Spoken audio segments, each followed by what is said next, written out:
శ్రీ మాత్రే నమః. నమస్తే అండి. ఈ వీడియోలో మార్గశిర లక్ష్మీ గురువారం వ్రత కథ గురించి తెలుసుకుందాం. ఈ కథను చదివినా విన్నా ఆ లక్ష్మీదేవి కటాక్షం సిద్ధిస్తుంది. అందుకని తప్పనిసరిగా ఈ కథను పూజకు ముందు చదవటం కానీ వినటం కానీ చేయండి. ఈ కథను విన్నా చదివినా ఎవరికైనా చెప్పినా ఆ లక్ష్మీదేవి అనుగ్రహం సంపూర్ణంగా మనపై ఉంటుంది. ఇక వ్రత కథలోకి వెళ్లే ముందు చేతిలోకి అక్షింతలు తీసుకొని వ్రత కథను ప్రారంభించాలి. పూర్వం కాలంన ఒక పల్లెటూరులో సుశీల అనే ఒక అమ్మాయి చిన్నతనంలో సవతి తల్లితో ఇబ్బందులు పడుతూ ఉండేది. ఈ బాధను చూసిన ఇరుగు పొరుగు వారు జాలి పడేవారు. ఒకనాడు ఆ గ్రామం దేవాలయ పూజారి ఆ అమ్మాయిని పిలిచి, నీవు లక్ష్మీ పూజను చేయడం ప్రారంభించు, నీకున్న కష్టాలన్నీ తొలగిపోతాయి అని చెప్పారు. ఆనాటి నుండి మట్టితో లక్ష్మీదేవి బొమ్మను తయారు చేసుకొని భక్తి శ్రద్ధలతో లక్ష్మీదేవిని పూజించేది. సవతి తల్లి తన బిడ్డలను ఆడించేందుకు పిల్లలను అప్పగించి చిన్న బెల్లం ముక్కను కూడా ఇచ్చేది. ఆ బెల్లాన్ని తినకుండా లక్ష్మీదేవికి నైవేద్యంగా పెట్టేది. కొన్నాళ్లకు ఆ పిల్లకు యుక్త వయస్సు వచ్చి పెళ్ళయి అత్తారింటికి వెళ్ళిపోతుంది. తనతో పాటు లక్ష్మీదేవి బొమ్మను కూడా తీసుకొని వెళ్ళిపోతుంది. అంతటితో ఆమె పుట్టింటి వైభవమే తరిగిపోయింది. అప్పటి నుంచి అత్తింట్లో నిత్య కళ్యాణం, పుట్టింట్లేమో నిత్య దరిద్రాలు దాపరిస్తాయి. ఈ విషయం తెలుసుకున్న ఆ పిల్ల వెంటనే తమ్ముణ్ణి రమ్మని పిలిచి ఒక వెదురు కర్రనిచ్చి దాని నిండా వరహాలు పోసి అతడికి ఇచ్చింది. అతను ఇంటికి వెళ్తున్న దారిలో కాలకృత్య నిమిత్తం ఆగి ఒక చోట చేరవేశాడు. అంతటితో ఆ దారిలో పోయే వాళ్ళు ఎవరో ఆ కర్రను తీసుకొని వెళ్ళిపోయారు. తిరిగి వచ్చిన తమ్ముడు కర్ర కోసం వెతగ్గా కనబడక చేసేదేమీ లేక ఇంటికి వెళ్తాడు. కొన్నాళ్ళ తర్వాత అక్క తమ్ముడిని పిలిచి ఇంటి పరిస్థితి అడగ్గా అప్పట్లాగే దరిద్రంగా ఉందని చెప్పాడు. ఈసారేమో వరహాలను మూటగట్టి తమ్ముడు చేత ఇచ్చి పంపించింది, నాన్నగారికి ఇవ్వమని చెప్పి.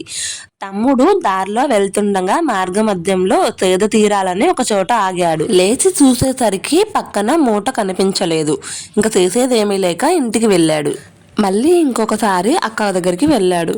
ఇప్పుడు తను గుమ్మడి పండు తీసుకొని వచ్చి దాని లోపల గుజ్జు తీసి వరహాలను నింపి పంపించింది. అయితే తమ్ముడు ఇంటికి వెళ్తున్న మార్గ మధ్యంలో దాహం వేస్తూ నీళ్ల కోసం చెరువు దగ్గర ఆగాడు. ఆ గుమ్మడికాయను ఒక దగ్గర పెట్టి నీళ్లు తాగడానికి వెళ్ళాడనమాట. అప్పుడు ఒక బ్రాహ్మణుడు ఆ గుమ్మడికాయను తీసుకొని వెళ్ళిపోయాడు. తమ్ముడు వచ్చి చూసేసరికి ఆ గుమ్మడికాయ లేదు. ఇలా ధనాన్ని పోగొట్టుకుంటూ ఇంటికి చేరుకునేవాడు సుశీల సోదరుడు. ఈ పరిస్థితిలో మార్పు రాదేమో అని బాధపడింది. ఇంకొన్నాళ్ళు గడిచాక అక్క సుశీల తన పుట్టింటి విషయాలు తెలుసుకొని భర్త అనుమతితో పుట్టింటికి వెళ్ళింది.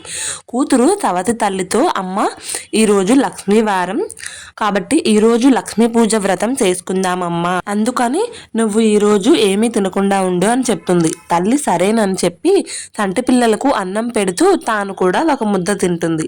తీరా కూతురు వచ్చి నోముకి పిలిచేసరికి పొరపాటున తాను సద్దన్నం సంగతి చెప్తుంది.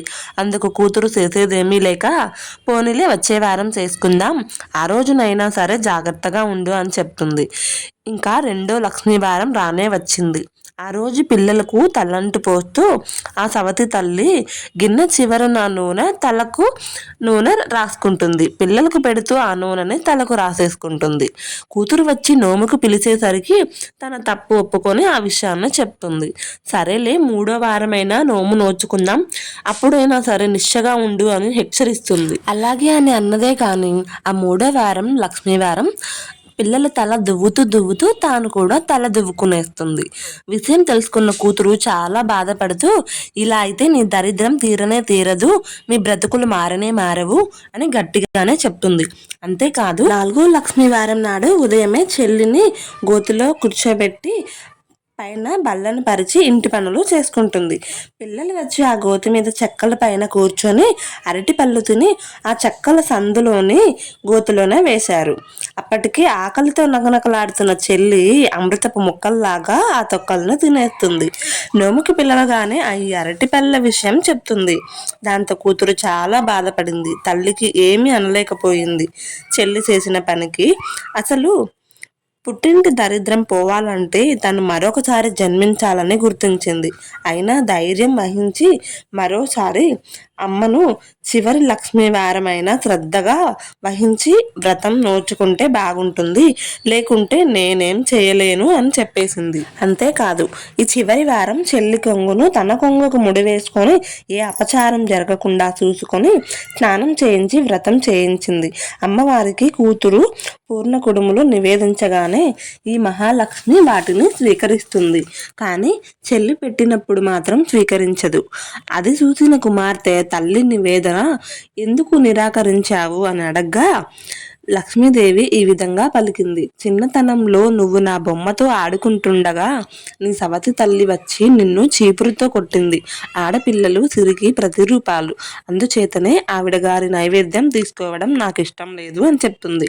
అప్పుడు కూతురు లక్ష్మీదేవికి క్షమాపణలు చెబుతూ తల్లితో కూడా క్షమాపణలు చెప్పిస్తుంది.